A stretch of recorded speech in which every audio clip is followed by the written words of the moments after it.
नमस्कार दोस्तों, मैं हूँ डॉक्टर सीमा मिड्डा, आपकी अपनी लाइफ डिज़ाइनर। माँ तुलसी और शालिग्राम जी के विवाह की आज आपको शुभकामनाएं। आज हम जानेंगे तुलसी विवाह की पवित्र कथा। और आज एकादशी का दिन है। आज देव उठावनी एकादशी के दिन तुलसी माँ का विवाह शालिग्राम जी से हुआ था, इसीलिए आज का दिन बेहद ही खास है। आइए जानते हैं तुलसी कौन थी। तुलसी पौधा पूर्व जन्म में एक लड़की थी जिसका नाम था वृंदा।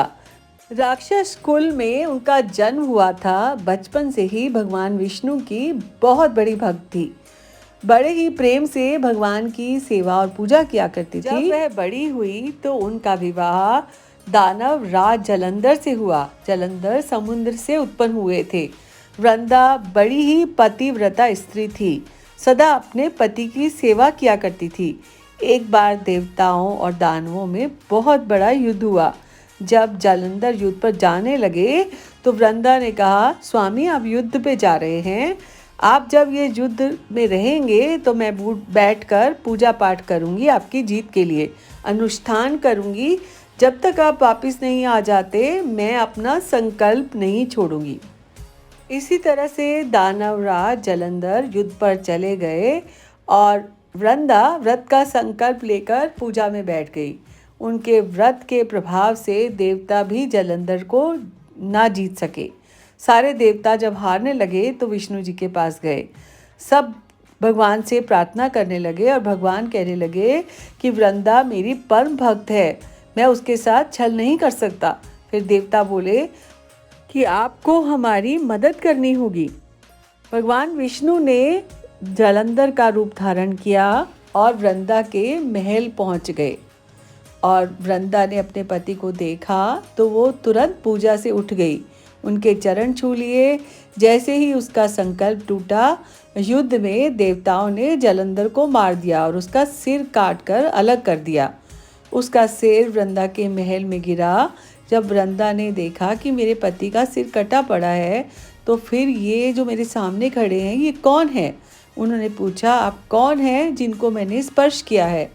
तब भगवान अपने रूप में वापस आ गए और कुछ बोल ना सके।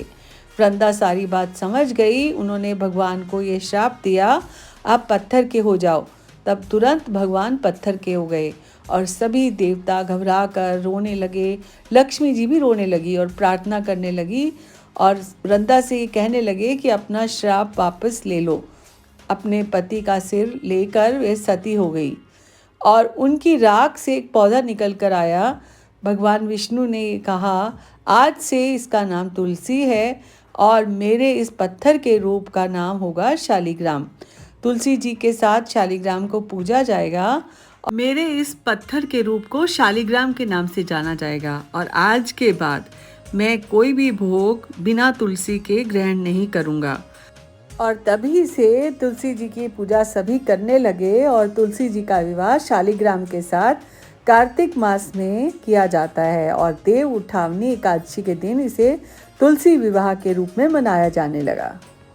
सनातन शास्त्रों की मान्यता है कि जिस घर में तुलसी होती है वहाँ यम के दूत भी असमय नहीं जा सकते।